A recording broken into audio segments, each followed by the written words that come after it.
सबसे पहले तो माइकल वॉन के साथ आप हैं जो उन्होंने पेशगोई की है, या आप कहते हैं कि नहीं अभी मैं इस दौड़ का हिस्सा नहीं बनना चाहता? कबल वक्त है कहना। बहुत बहुत शुक्रिया। सुबह बखैर इमरान आपको और अरमला को। और आप दोनों इस वक्त हाउस जॉब कर रहे हैं, अगर मैं डॉक्टर हूं तो आप हाउस जॉब कर रहे हैं दोनों, ठीक है। और जो माइकल वॉन की बात की, माइकल वॉन अकेला कुछ न कुछ करता रहता है, लेकिन तवक्को तो यही है, लोगों को बड़ी तवक्कुआत वाबस्ता हो गई। जिस तरह से साउथ अफ्रीका ने श्रीलंका को 190 रन के बड़े मार्जिन से हराया, तो पाकिस्तान के लिए एक उम्मीद की छोटी सी किरण रोशन हुई है।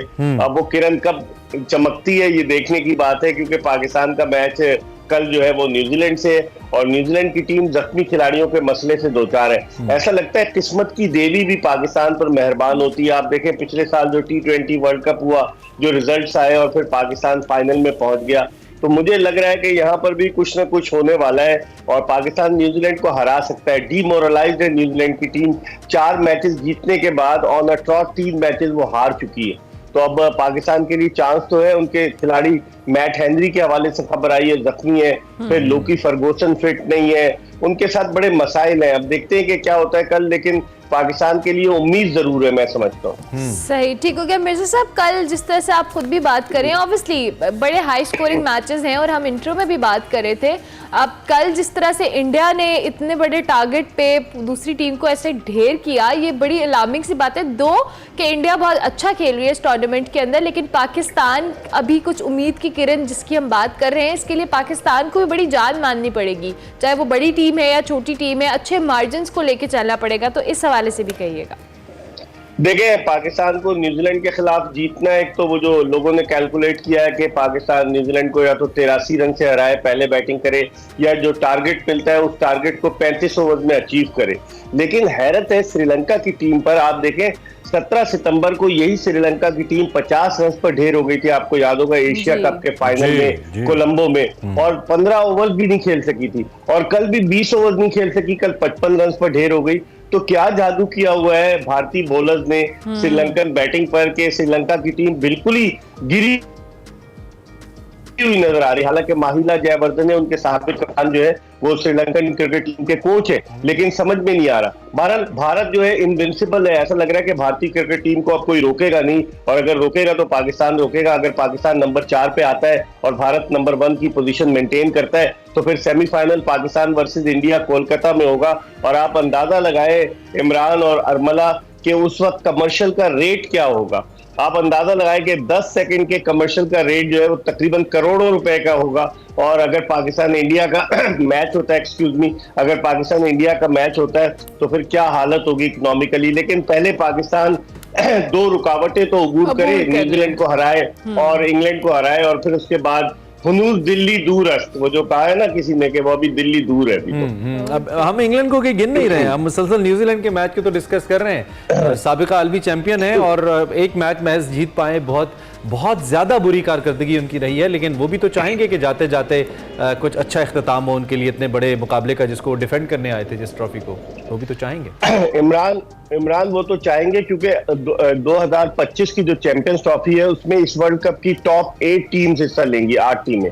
और अगर इंग्लैंड 8 में नहीं आया तो इंग्लैंड जो डिफेंडिंग चैंपियन था 2019 का, वो बाहर हो जाएगा। तो इंग्लैंड की तो कोशिश होगी ना कि अपनी प्रेस्टीज को जो खो गई है उसको किसी तरीके से ढूंढ कर लाए और पाकिस्तान को टफ टाइम दे। आप आसान ना ले इंग्लैंड को, कोई भी मैच आसान नहीं है। आज अफगानिस्तान और नेदरलैंड का मैच है। अफगानी टीम के भी बड़े चांसेस हैं कि शायद वो सेमीफाइनल के लिए क्वालिफाई कर सके। 2 टीमें तो कंफर्म हो चुकी हैं, इंडिया और साउथ अफ्रीका, लेकिन बाकी 2 टीमों के लिए ऑस्ट्रेलिया भी इस रेस में, अफगानिस्तान भी है। कतई कलामी की माज़रत, ये जो आप अफगानिस्तान की बात करें, बड़ा अहम नुकता है। क्या अफगानिस्तान की सेमीफाइनल में पहुंचने की इक्वेशन भी उतनी ही टाइट है जितनी पाकिस्तान की है? ज्यादा, इन दोनों में से ज्यादा कंपैरेटिवली कंफर्टेबल कौन सी टीम है, पाकिस्तान या अफगानिस्तान?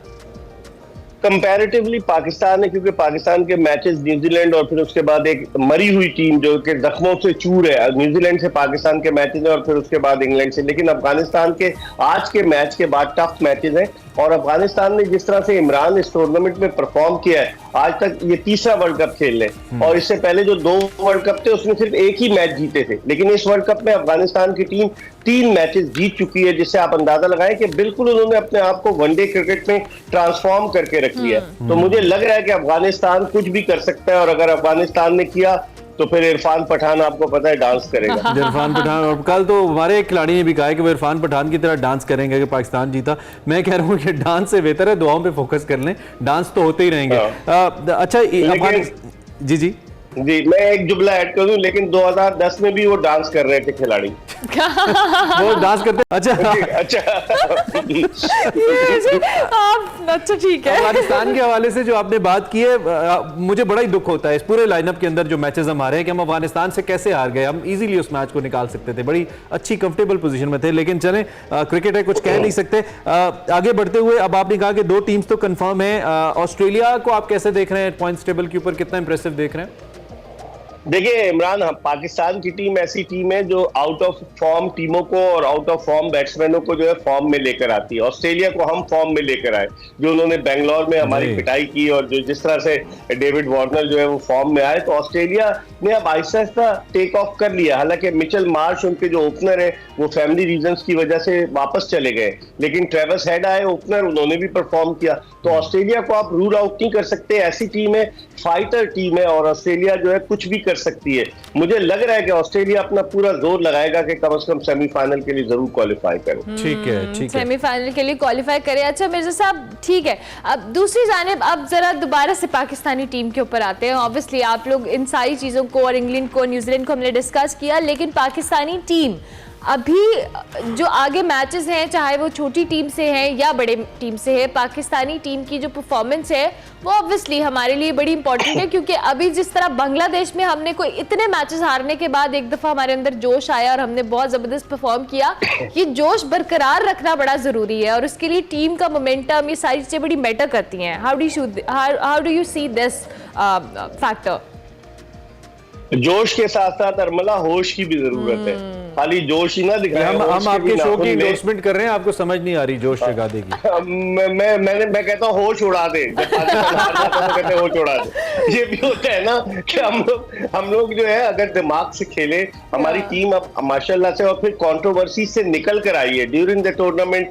ये आ गया जी, पाकिस्तान जब हार गया कि ये टीम जो है बाबर आजम और इंतजामुल हक की टीम है, क्रिकेट बोर्ड ने डिसओन कर दिया उसको प्रेस रिलीज के जरिए, और फिर उसके बाद वही टीम जो है मैच जीत गई।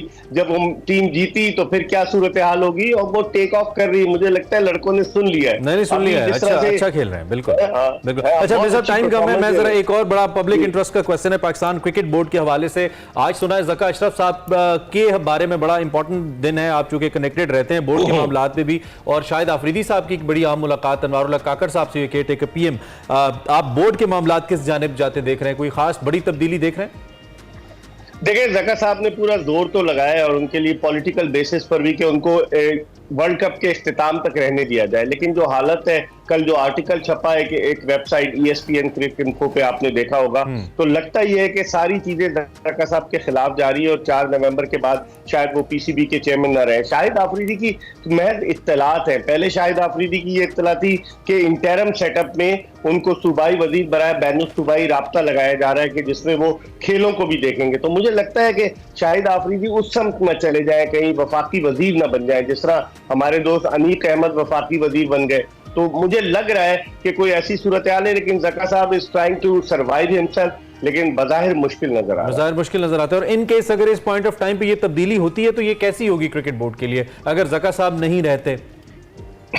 देखिए इमरान, अब फरवरी में इलेक्शन का ऐलान हो चुका है, तो 3 ही 4 महीने रह गए, तो हो सकता है एक इंटरम सेटअप मजीद आए, और वो इंटरम सेटअप फरवरी तक रहे, ताकि जब फरवरी में कोई इलेक्टेड प्राइम मिनिस्टर आए, वो पेट्रन है, तो फिर वो एक परमानेंट 3 साल के लिए पाकिस्तान क्रिकेट बोर्ड के चेयरमैन का तकर्रुर करे। अभी तो आपने शुरू में कहा, अभी तो हम लोग ऑक्सीजन पर है, वेंटिलेटर पर है, एडॉक सिस्टम पर हम चल रहे हैं। 22 दिसंबर 2022 के बाद से पाकिस्तान क्रिकेट में एडॉकिज्म नाफिज है ना, तो अब मुझे लगता है कि इलेक्शन के बाद ही एक परमानेंट चेयरमैन आएगा, और उससे पहले कोई उबूरी सेटअप जो है वो अरेंज किया जाए, यानी कोई मैनेजमेंट कमेटी वगैरह बनाई जाए। अच्छा ठीक है sir, thank you very much Mirza साहब, थैंक यू, आपने हमें ज्वाइन किया। Have a very good day, enjoy कीजिए, अच्छा गुजारिए और अपना ख्याल रखिए। मिर्जा इकबाल बेग साहब हमारे साथ मौजूद थे, क्रिकेट पे तज्जिया हम ले रहे थे रेन के हवाले से। एज अरमला said, it may disturb the game, but obviously मुझे लगता है कि मैच तो होगा।